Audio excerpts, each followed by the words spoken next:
The Battle of Issus, a clash of titans.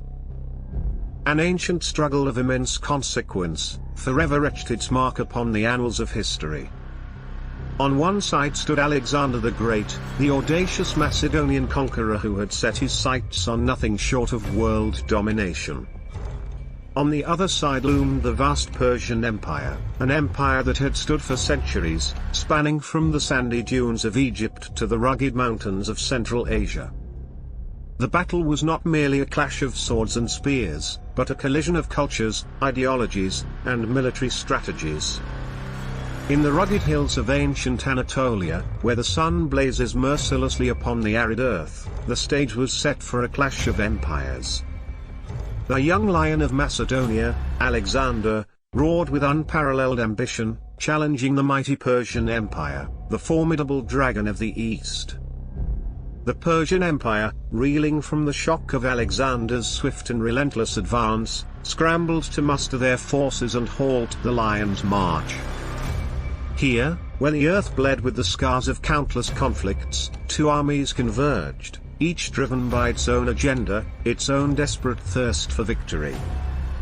On one side stood the forces of the great king, Darius III, the dragon of the East. Facing him, like a lone predator preparing for the kill, Alexander the Great commanded his army of battle-hardened warriors. Amidst the chaos and fury, Alexander's strategic objective was clear: to pierce the heart of the Persian army, to sever the head of the serpent and deliver a decisive blow that would leave Darius reeling.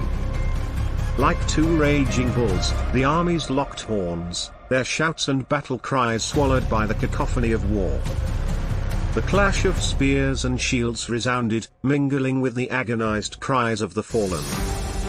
Like a master strategist, he employed a bold maneuver that would catch the Persians off guard. With lightning speed, he directed his forces to strike at the Persian flanks, enveloping them in a deadly embrace. At one crucial juncture, when all seemed lost, Alexander, his bronze breastplate glistening with sweat and blood, personally led a charge against the Persian center. Decisive moments followed, each one a thread in the tapestry of victory. Slowly but surely, the tide turned in favor of Alexander, his audacious tactics and unwavering resolve paying dividends. In the end, it was a triumphant roar that shattered the stillness of the battlefield. As the smoke cleared, Alexander the Great stood amidst the wreckage, his eyes fixed upon the spoils of his triumph.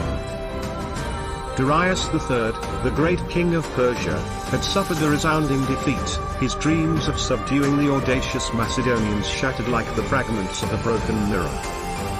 The defeat at Issus stripped away the illusion of invincibility that had once enveloped Darius and his empire. From the dust and chaos of the battlefield emerged the seeds of military doctrine, shaping the way wars would be fought in the centuries to come. The spoils of victory lay before him, but he knew that this was just one step in a relentless march towards an empire that would span continents. The legacy of the Battle of Issus is inseparable from the indomitable spirit of Alexander. It propelled him to the pantheon of legendary conquerors, a man whose insatiable thirst for conquest knew no bounds. The victory at Issus solidified his reputation as a military genius and cemented his place in history as one of the greatest commanders the world has ever seen. With the Persians defeated and their empire teetering on the brink, the question that lingered in the air was, what would be Alexander's next move? In the wake of his victory, Alexander's gaze turned towards the heart of the Persian Empire, where the mighty city of Babylon awaited his arrival. As Alexander's legions march ever forward, his destiny intertwined with the fate of civilizations, the world watches with bated breath.